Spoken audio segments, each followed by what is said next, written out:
My apologies. Turn to the collect. Now, the collect is meant to literally gather up the thoughts, collect them, as it were, and give us a way to think about, a lens, as it were, to think about the readings. That's the point. It's a kind of summation before we get into what we're about to hear. And so what I really want to do this morning, because the lessons are kind of all over the map, is to use the collect as a structure to think about how we think about these lessons. So what we do is that how he begins is that he takes us right to the gospel first. O God, who before the passion of your only begotten Son revealed his glory upon the holy mountain. Okay, so think with me about what happened at what we call the Transfiguration, the manifestation of Jesus Christ. See, the whole thrust of the Epiphany season is to do one thing: get us and hopefully the world to see Jesus for who he is. Not necessarily who we'd like him to be or other ideas that we might have that don't line up with what the New Testament teaches, but to see him as he is. And what we have here is just another example of Jesus revealing himself, but it is also in a category by itself in terms of how Jesus is revealed. The disciples are not in any way prepared for what's about to happen. Sure, they've seen astonishing, jaw-dropping teaching, the casting out of demons. Who does that? Feedings like the feeding of the 5,000, miraculous healings unlike anything they had seen before. All of those pale before what they are about to witness. It's as if God says, I'm going to pull the curtain back and let you see who Jesus really is all along. And so what happens is, as they are there, Peter and John, Jesus, as it says, he literally, it's like the flame of love right in front of them. He lights up. Even his clothes shed light coming out of them. And they know, not dissimilar to Isaiah, when the curtain was drawn back and God's glory appeared to Isaiah, that they're on holy ground. And what is before them is something other than they have seen before. And like any Jew would, they are on their faces. This is it. What is going to happen to us if Jesus is revealing this glory? Is this an act of judgment? But no, it's actually not an act of judgment. They look up and what's happening? There's Moses and Elijah. All that is the very best of Judaism right in front of them. Priest and prophet. The very summation of all that they have believed. And what are they doing? They're talking with Jesus. And they're talking in a very specific way about what the Greek literally says is his exodus. What is about to happen through death, resurrection, and ascension. And they're beside themselves. As they say, they start making stuff up. They don't know what he's saying, the writer says. But then just to clear up any sense of what they might think is that all of a sudden a cloud overshadows them all. And an audible voice comes out of the cloud that says, "This is my son." In other words, this is unlike anything you have ever seen before. Listen to him. Pay attention to him only.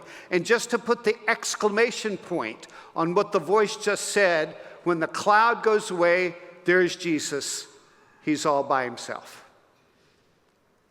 John writes in his gospel, "These things are written that you might believe that Jesus is the Son of God, and in believing, know life through his name." That's what we're doing here. In other words, for the disciples and hopefully for the readers of the Gospels, including us, if there's any doubt about the very deity of Jesus, God, Word made flesh, this should answer the questions. Doesn't mean that we understand it, but it is what it is. God in Jesus, manifesting himself, the flame of love visible. This is who Jesus is to all of us. And it is an invitation, as is true for all of Jesus' teachings, healings, and miracles. They're invitations to us to want to seek him, to want to get to know him, to want to be his followers, to learn more. Every time I encounter one of the miracles of Jesus, I'm astonished by what I don't know and how much I have yet to comprehend. I literally am baffled by the limitations of my own capacity to receive and to understand. Because in each of these stories, there are things that are being revealed that are bigger than anything that I could have ever imagined.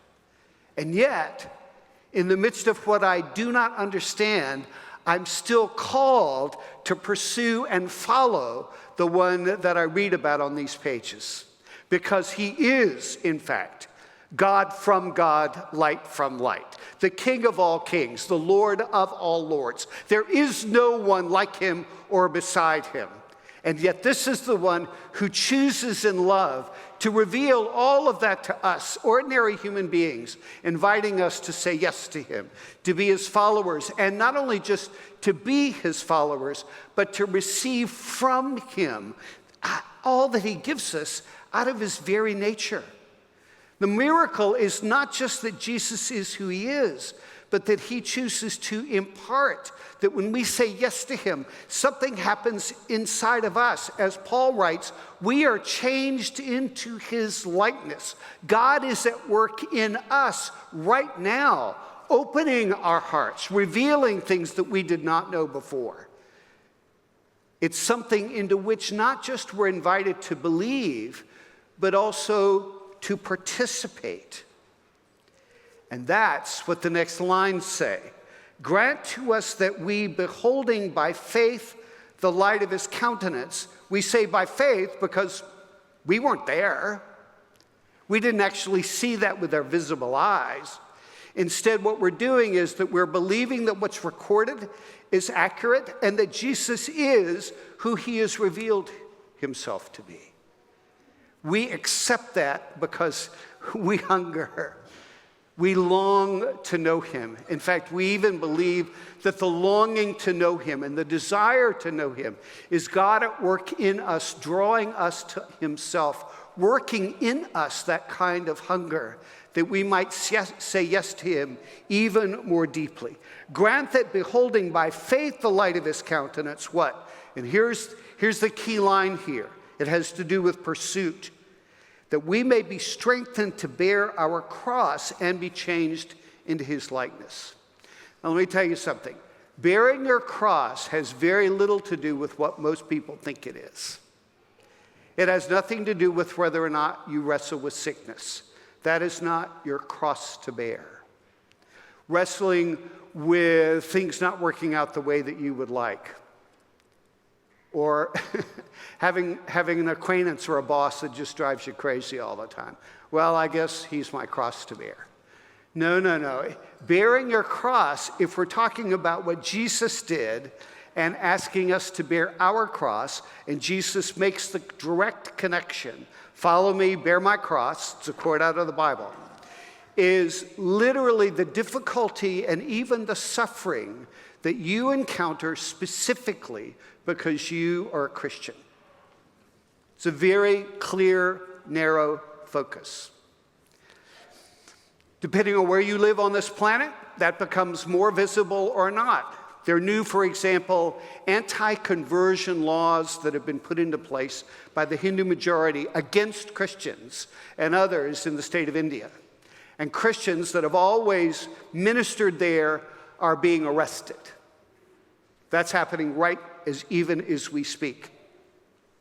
That's certainly suffering because you bear the name of Jesus Christ. But it's not just there. And even here in this culture, choosing to live out a set of values and a commitment to the one person Jesus in this culture also sets you at odds with some of the other assumptions that our culture values so highly. To say that I believe that in salvation, where do we find it? We find it in Jesus automatically puts you in a different place than people who would say it really doesn't matter what you believe so long as you don't hurt anybody. To understand that Jesus cares for all people equally because they are made in his image and all are of value, sets us against the value system that says who I should be cultivating relationships with are the people who will help me out in whatever that might be. Your career, your social advancement, your capacity to be able to make a difference, all of those kinds of things. To say that, as our world does, that the value is in accumulating. Well, Christianity says, no, the value is not in accumulating. In fact, it's a snare. The value is in generosity. And the generosity trumps accumulating every single time. So Jesus says things like, give and it shall be given to you. In other words, taking the initiative, choosing to be generous with what it is that God has given us. All of those reflect values of the kingdom that are not parroted in any way by the world in which they live, even a world that hungers to know sublime divinity, purpose, transcendence, having a life that actually matters and makes a difference. So even now, to think about what it means to be a believer and carry your cross means you willingly enter into that place where Christianity costs you. That's what that means. Inconvenient to suffering, whatever the spectrum is. The fact of the matter is, I'm choosing to follow him, even into some of the hard places of my life, because that's what it means to be a follower of Jesus. And the glory of it is, and this is the last line, that we may be changed into his likeness from glory to glory, is that God, who has put his life inside of us, as we continue to say yes to him, believing that he's even giving us the energy to be able to say yes to him, because even discipleship is a gift, that God begins to work in us the supernatural life of his Son, that there is glory in you. I don't know whether you get up in the morning and look in the mirror on a Monday and say, there's glory in this body. But if you belong to Jesus, it's true. That when you're in a difficult situation and you don't know where to turn, you can literally say, there is glory in here. It's not just me trying to figure this out. Christ in me, the hope of glory, is present. He is in these circumstances. God, show me the way, the strength, how to live, even in the midst of most difficult times. There's glory in you. And it is that glory that is literally calling you to begin to step even more deeply into the life of faith, to say yes to this process that God is already doing inside of you, to more and more give you the experience of the fact that you are his. You see, if you choose not to follow and sort of keep the glory over here someplace, who loses? You do. You do. It is that person that says, yeah, I guess I'm a Christian, but to tell you the truth, it really doesn't mean that much to me. By contrast, the person who is willing to say, yes, work in me whatever it takes to be yours, is the one who knows the adventure of his companionship, who knows the joy of his purpose, even in the agony of the very tough decisions. In other words, to make a decision to put, as it were, God over here is to invite for yourself a callous life. A life that is hardened to the wounds of other people because you're so self-absorbed. To a life that's focused only on your goals because you don't have time for much of anything else. Life's already making too many demands. A stressor at best. Is that really what you want? Honestly, when you could get up in the morning and know, even in the midst of the worst of days, that you walk in the companionship of his presence, and that you're willing to continue to say yes, no matter where that yes takes you. It's trading the need for control for a whole lot of joy. Because that's what the glory brings in the end. Real joy. So, beloved, as we enter into Lent this week, don't think of it as a burden. Think of it as an adventure. A new opportunity to discover things about both God and you that you've never known before, in a way that will only create within you a greater sense of peace, the experience of his mercy, even as you are willingly tackling some of the toughest things in your life. Don't live with blinders on, beloved, to what could be possible for you. Ask God to give you what you need, to say yes, and to continue to move forward, knowing that the one who has taken your hand bears the scars of cross and resurrection. And it's the same life. Come to me, all you who are weary and heavy laden. Will you say yes to that? That's where the rest is, even in the difficulty. Welcome to Lent. Amen.